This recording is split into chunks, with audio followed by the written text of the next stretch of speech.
नमस्कार बच्चों, मैं डॉक्टर सोलता बरगोत्या। हम पढ़ रहे थे कार्बोनिल कंपाउंड्स और कार्बोनिल कंपाउंड्स में हमने introduction of carbonyl compounds, IUPAC and tribal naming of carbonyl compounds पढ़ लिया था और हमने पिछले क्लास में सिंथेसिस ऑफ कार्बोनिल कंपाउंड्स के बारे में चर्चा की थी।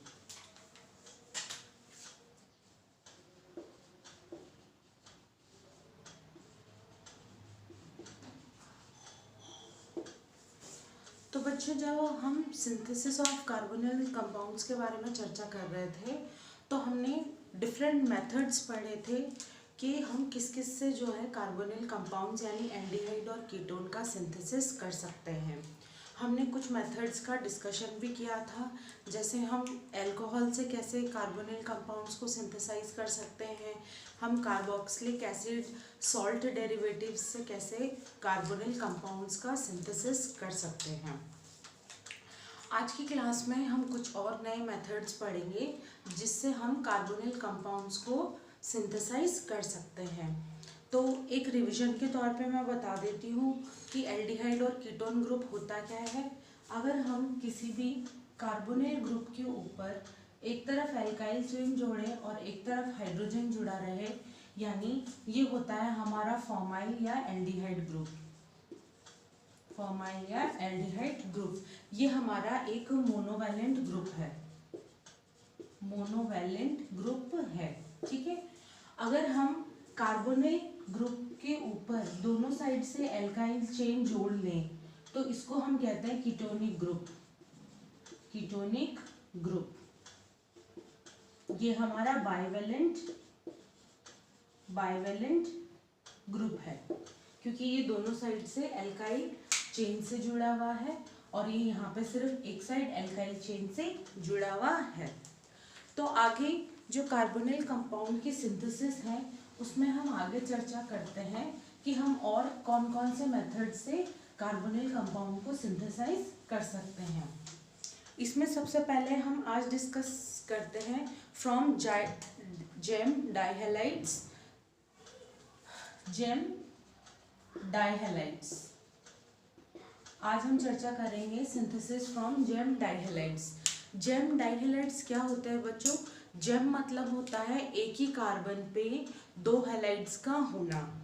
जेम मतलब होता है एक ही कार्बन पे दो हैलाइड्स का होना। मान लीजिए हमारे पास एक ही कार्बन है जो किसी और एल्काइल चेन से जुड़ा हुआ है यहाँ पे, और इसी कार्बन पे अगर हम दो एक्स यानी हेलोजन ग्रुप जोड़ लें तो इसको हम कहेंगे जेम डाइहैलाइड। यानी एक ही कार्बन पे दो एक्स ग्रुप का हैलाइड ग्रुप का होना हम उसको कहते हैं जेम डाइहैलाइड्स, ठीक है। इसमें जो हमारा टर्मिनल जेम डाइहैलाइड है, जो हमारा टर्मिनल जेम डाइहैलाइड है वो तो हमें देगा एल्डिहाइड, और जो हमारा नॉन टर्मिनेटिंग है, नॉन टर्मिनेटिंग जेम डाइहैलाइड है वो हमें देगा कीटोन, वो हमें देगा कीटोन। अब ये कैसे देगा इसके बारे में हम और चर्चा कर लेते हैं। मान लीजिए हमारे पास कोई कंपाउंड है जैसे CH3CHCl, एक ही कार्बन के ऊपर दो हैलाइड ग्रुप है और हम इसकी रिएक्शन करवा रहे हैं एक्वस KOH से, यानी OH आयन तो है ही, उसके साथ बहुत सारा पानी है यानी एक्वस कंडीशन में है। इस तरह की कंडीशन में होना हमारे दो हैलाइड्स को रिप्लेस कर देता है। अगर हम इसका हाइड्रोलिसिस करवाते हैं तो दो हैलाइड्स जो है रिप्लेस हो जाते हैं, यानी CH3 CHOH और OH, ठीक है, दो अल्कोहल ग्रुप से रिप्लेस हो जाएगा। अब एक ही कार्बन पे दो अल्कोहल ग्रुप होना बहुत ही अनस्टेबल होता है, यानी ये बहुत ही जो स्टेज जो होती है ये बहुत ही अनस्टेबल स्टेज होती है। इस वजह से इसमें जो है वाटर है बहुत ही जल्दी एलिमिनेट हो जाता है। अगर यहाँ से H2O एलिमिनेट हुआ तो हमें क्या मिलेगा? -H2O। तो हमारे पास एक ऑक्सीजन बना है यानी बचा हुआ है, यानी CH3 COH हमें मिल रहा है एसिटाल्डिहाइड।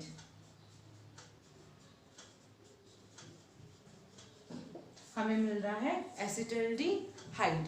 ठीक है बच्चों, तो हमने यहाँ पे देखा कि ये हमारा टर्मिनल हैलाइड था, टर्मिनल जेम डाई हैलाइड था, क्योंकि जहां हैलाइड था उसके आगे कोई चेन नहीं थी। तो हमने देखा कि जो टर्मिनेटिंग जेम डाई हैलाइड है वो हमें एल्डिहाइड दे रहा है। अब हम नेक्स्ट एग्जांपल दे रहे हैं नॉन टर्मिनेटिंग डाइहैलाइड का। अगला एग्जांपल जो हम पढ़ेंगे वो पढ़ रहे हैं हम नॉन टर्मिनेटिंग जेम डाइहैलाइड का। जैसे मान लीजिए अगला एग्जांपल जो मैंने लिया है वो लिया है CH3CCl यानी नॉन टर्मिनेटिंग मतलब जो हमारा डाइहैलाइड है वो कहीं चेन के बीच में है। ये जो दो हैलाइड ग्रुप है ये चेन के बीच में है, ये एंड में नहीं है। अब इसी तरह से हम इसकी एक्वस KOH के साथ रिएक्शन कराते हैं, यानी हम इसका हाइड्रोलिसिस करा रहे हैं, बहुत सारा हाइड्रोलिसिस। तो यहाँ पे दो हैलाइड ग्रुप OH के साथ रिप्लेस हो जाएंगे।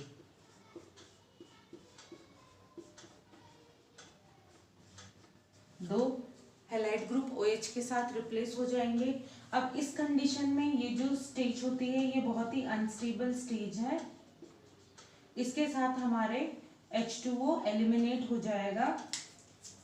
माइनस H2O करते क्या बचेगा, सिर्फ एक ऑक्सीजन बच रहा है, तो हमें मिलेगा एक कीटोन। ठीक है बच्चों, तो हमने देखा कि जो टर्मिनल जेम डाइहैलाइड्स थे उससे हमें मिल रहा है एल्डिहाइड, और हमारा नॉन टर्मिनेटिंग जो जेम डाइहैलाइड है उससे हमें मिल रहा है कीटोन।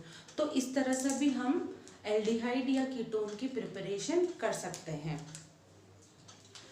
आगे बच्चों, आगे नेक्स्ट मेथड ऑफ प्रिपरेशन पढ़ते हैं एल्डिहाइड एंड कीटोन की। ये हमारी बहुत सारी रिएक्शंस हैं और बहुत सारी मेथड ऑफ सिंथेसिस हैं। आपको ये मैकेनिज्म के थ्रू क्लियर रह सकती हैं। अगर आप इनको रटने की कोशिश करेंगे तो शायद ये याद ना रह पाए। आप इनका कॉन्सेप्ट बना के, फ्लो चार्ट बना के ही इनको याद रखने की कोशिश करें। नेक्स्ट हम पढ़ रहे हैं ओजोनोलिसिस ऑफ एल्कीन। नेक्स्ट जो हमारा मेथड ऑफ प्रिपरेशन है वो है ओजोनोलिसिस ऑफ एल्कीन। ये बहुत ही इम्पॉर्टेंट जो है मेथड ऑफ प्रिपरेशन है एल्डिहाइड और कीटोन की, कार्बोनिल ग्रुप की। इसके अलावा इसका एक और जो इम्पॉर्टेंट जो काम है वो ये है कि ये एल्कीन के डबल बॉन्ड को भी डिटरमाइन करने के लिए काम आता है। हम इससे जो हमारी कार्बन चेन लेंथ है उसमें से हम इसको आइडेंटिफाई कर सकते हैं कि हमारा जो डबल बॉन्ड है एल्कीन या एल्काइन का, या ट्रिपल बॉन्ड है एल्काइन का, वो कहाँ पे सिचुएटेड है कार्बन चेन लेंथ में। तो इसके लिए मैं फर्स्ट इसका जो है वो बताती हूँ आपको मैकेनिज्म कैसे होता है। मान लीजिए हमारे पास कोई एल्कीन है R1, R2 और R3 और R4, ये हमारा कोई भी एल्कीन का एग्जाम्पल है। ठीक है, अब हम इसका करवा रहे हैं ओजोनोलिसिस यानी ओजोन से हम इसकी रिएक्शन करवा रहे हैं। ओजोन होता है O3। अब जो इसमें इंटरमीडिएट स्टेट बनेगी वो कैसे बनेगी, R1 C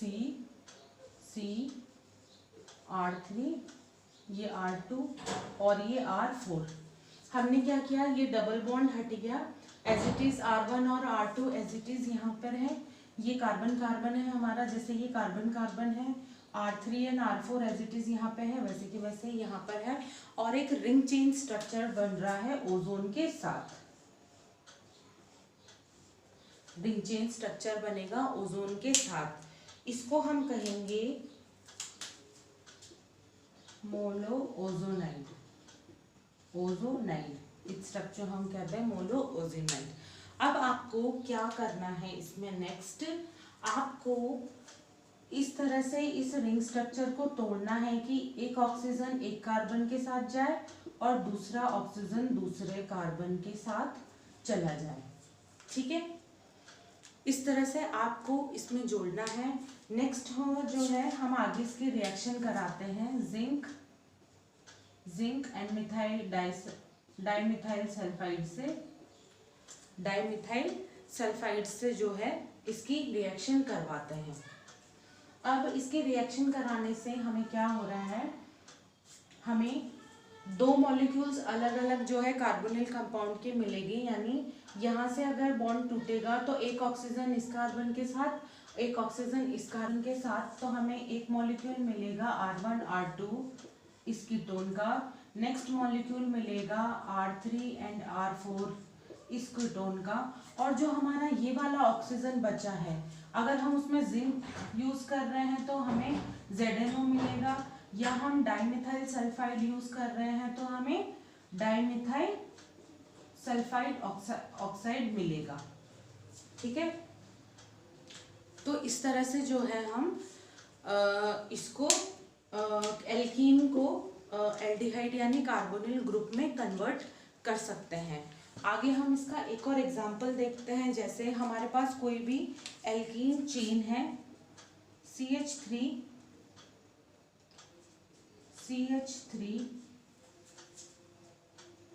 double bond CH और CH2। मान लीजिए हमने नेक्स्ट जो एल्काइल चेन लिया है वो इस तरह से है। अब हम इसका फर्स्ट स्टेप तो है, ये है हमारा ऑक्सीडेशन, और ये जो हमारा फिर हमें रिंग स्ट्रक्चर मिलेगी। ठीक है, अब हम इसका अगर ओजोनोलिसिस करवाते हैं तो हमें जहाँ पे डबल बॉन्ड है उसको काट देना है और वहां पे ऑक्सीजन का एडिशन कर देना है, वहां पे ऑक्सीजन का एडिशन कर देना है। अगर हम ऑक्सीडेशन करवाते हैं दो प्रोसेस से, अगर हम इसका कंप्लीट ऑक्सीडेशन करवाएं या हम इसका रिडक्टिव ऑक्सीडेशन करवाएं,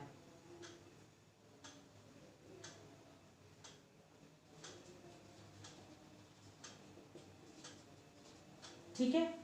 कंप्लीट ऑक्सीडेशन में जो कार्बोक्सिल जो ग्रुप्स हमें मिल रहे हैं वो लास्ट कार्बोक्सिलिक एसिड तक ऑक्सीडाइज हो जाएंगे, और रिडक्टिव ऑक्सीडेशन में कार्बोनिल यानी एल्डिहाइड और कीटोन तक हमें मिलेंगे।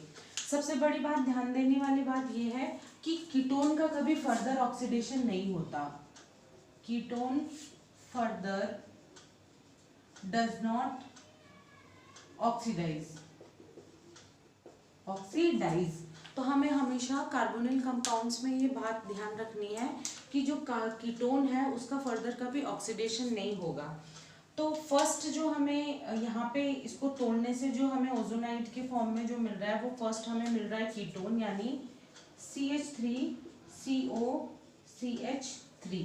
ठीक है, नेक्स्ट यहाँ पे हमें क्या मिलेगा बच्चों, यहाँ हमें मिलेगा ग्लाइऑक्सल यानी CHO और CHO। हमने एक एक ऑक्सीजन जोड़ दिया है इन दोनों कार्बन के पास, और यहाँ पे हमें मिलेगा प्लस HCHO यानी फॉर्मेल्डिहाइड। ठीक है, अब क्योंकि ये कंप्लीट ऑक्सीडेशन है तो हमें इसको कंप्लीट ऑक्सीडाइज करना पड़ेगा, यानी ये हो जाएगा हमारा ये, इसको हम कहते हैं ऑक्सैलिक एसिड। और ये जो हमारा फॉर्मेल्डिहाइड है ये हमारा फर्दर ऑक्सीडाइज हो जाएगा कार्बन डाइऑक्साइड प्लस वाटर में। ठीक है, इसका कंप्लीट ऑक्सीडेशन हो जाएगा। अगर हम इसका रिडक्टिव ऑक्सीडेशन कराते हैं तो हमें कीटोन का ऑक्सीडेशन नहीं होता, तो हमें एज इट इज कीटोन ही मिलता है।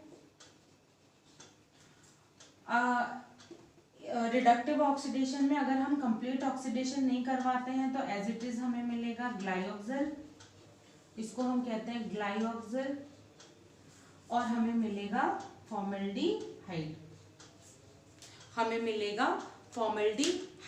ठीक है। अब हमें यहाँ पे H2O प्लस वाटर जो है वो कैसे मिला है बच्चों, H2O प्लस वाटर जो है तो ये भी प्रोसेस हमें याद रहनी चाहिए। और कुछ और नए एग्जाम्पल लेते हैं, जैसे इसी में हम नेक्स्ट एग्जाम्पल पढ़ें तो मैं एक और एल्कीन से प्रैक्टिस करवाती हूँ। जैसे हमारे पास एक और एल्कीन है, मान लीजिए CH3 डबल बॉन्ड CH3। हमारे पास ये एल्कीन है, इसका हम करा रहे हैं कंप्लीट ऑक्सीडेशन और एक तरफ करा रहे हैं हम रिडक्टिव ऑक्सीडेशन। ठीक है, तो हम क्या करेंगे, सबसे पहले हम इसको तोड़ लेंगे और यहाँ पे दोनों जगह ऑक्सीजन ऑक्सीजन ऐड कर लेंगे। ऑक्सीजन ऑक्सीजन ऐड करने के बाद कीटोन इस तरह से हमें मिलेगा, प्लस हमें CH3CHO भी मिलेगा। अब हमें पता है कीटोन का तो फर्दर ऑक्सीडेशन नहीं होता, लेकिन जो एसिटल्डिहाइड है वो कन्वर्ट हो जाएगा एसिटिक एसिड में। ठीक है बच्चों, नेक्स्ट जो हमारा रिडक्टिव ऑक्सीडेशन है, इसमें हमारे पास CH3 ketone as it is बचेगा और हमें मिलेगा एसिटल्डिहाइड, क्योंकि यहाँ पे फर्दर ऑक्सीडेशन, कंप्लीट ऑक्सीडेशन नहीं होता। तो ये कुछ बातें हमने देखी कि हम एल्कीन से जो है, एल्कीन से कैसे कार्बन जो कार्बोनिल कंपाउंड्स है उनका प्रिपरेशन कर सकते हैं। ठीक है बच्चों, आगे कुछ और नए मेथड्स देखते हैं हम कि और भी हम कार्बोनिल कंपाउंड की सिंथेसिस कैसे कर सकते हैं। आपको जो है इनके मैकेनिज्म ध्यान रखें। अब हम देखते हैं बच्चों एल्काइन से कार्बोनिल कंपाउंड की प्रिपरेशन कैसे करते हैं। इसमें हमारे पास दो रिएक्शंस हैं जिससे हम कर सकते हैं। एक है हमारा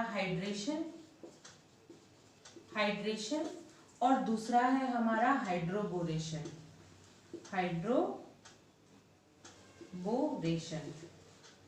ठीक है, एक है हमारा हाइड्रेशन या हाइड्रोबोरेशन, या इसको हाइड्रोबोरेशन ऑक्सीडेशन भी कहते हैं।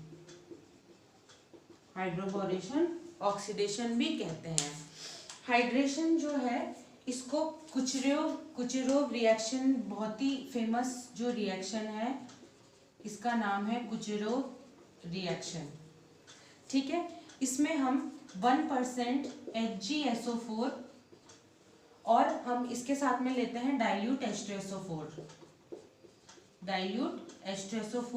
हम लेते हैं 1% HgSO4 के साथ हम लेते हैं यहाँ पे डाइल्यूट HgSO4।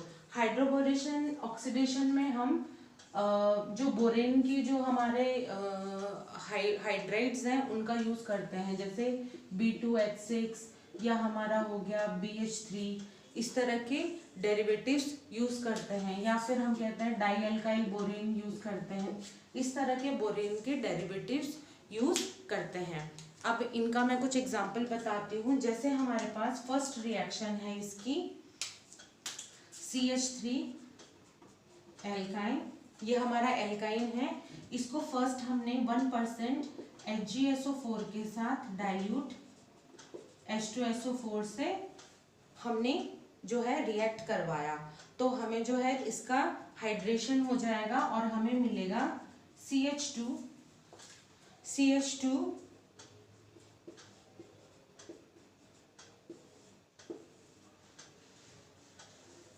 ठीक है, ये मिलेगा, यानी यहाँ पे हो रहा है वाटर का एडिशन। जो फर्स्ट जो हमारा जो रिएक्शन होगी उसमें होगा वाटर का एडिशन, यानी H और OH का एडिशन हुआ है। तो यहाँ पे एक साइड हमने H ऐड किया है और एक साइड हम OH ऐड कर चुके हैं, तो ये हमारा अनस्टेबल जो है अनस्टेबल इंटरमीडिएट बन रहा है। अब इसको देखने से हमें पता चल रहा है कि ये हमारा इनॉल फॉर्म है। अब ये जो कन्वर्टेबल है,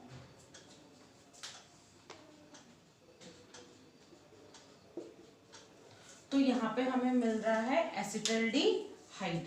यहाँ पे बच्चों हमें क्या मिलेगा, एसिटल्डिहाइड। फर्स्ट रिएक्शन हमारी ये है। नेक्स्ट रिएक्शन हम जो ले रहे हैं वो है, देखिए हम नेक्स्ट एग्जांपल लेते हैं। मान लीजिए हमारे पास है CH3CH ट्रिपल बॉन्ड ये।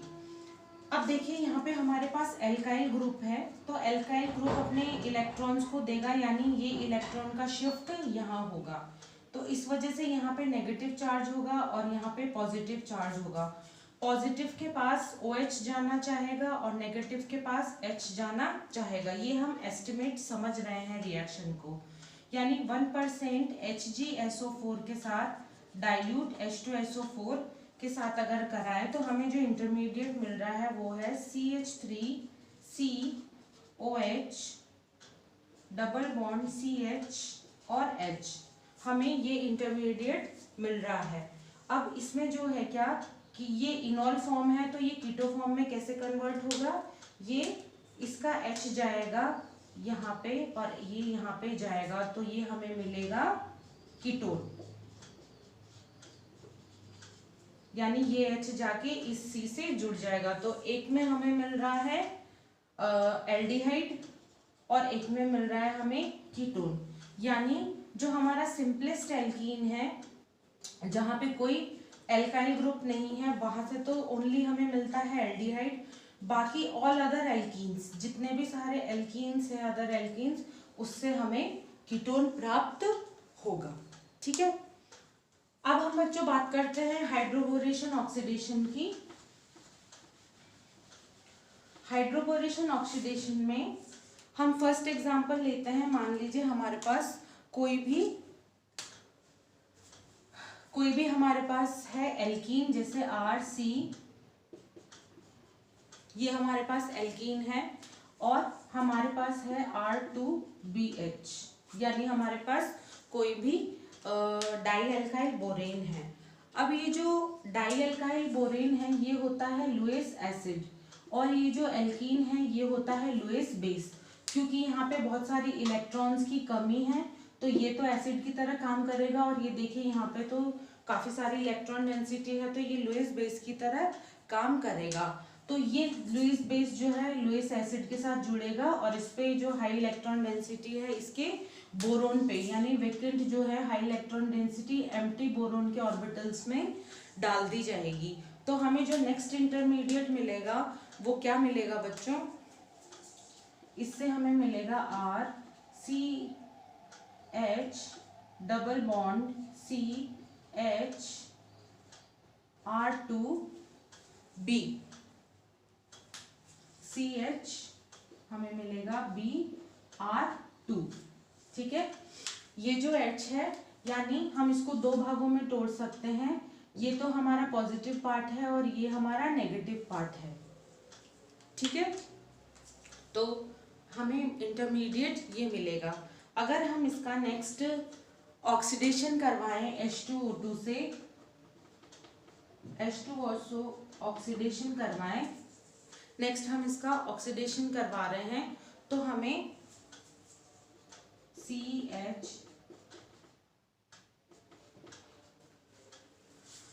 ये जो पार्ट है BR2 ये हमारा OH के साथ रिप्लेस हो जाएगा। ठीक है, अब वही कीटो इनॉल टोटोमेरिज्म से हमें ये हमारा इनॉल फॉर्म है,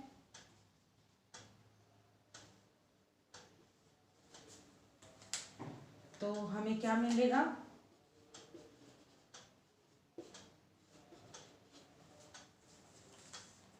क्या कुछ ऐसा मिल रहा है हमें एल्डिहाइड प्राप्त हो रहा है। तो इस तरह से बच्चों हम हाइड्रोबोरेशन ऑक्सीडेशन करवा सकते हैं एल्काइल बोरेन की मदद से। आज हमने कुछ नए मेथड सीखे प्रिपरेशन ऑफ कार्बोनिल कंपाउंड्स के। आगे के आने वाली क्लासेस में और भी हमें नए मेथड्स डिस्कस करने हैं। सो अभी तक के लिए थैंक यू।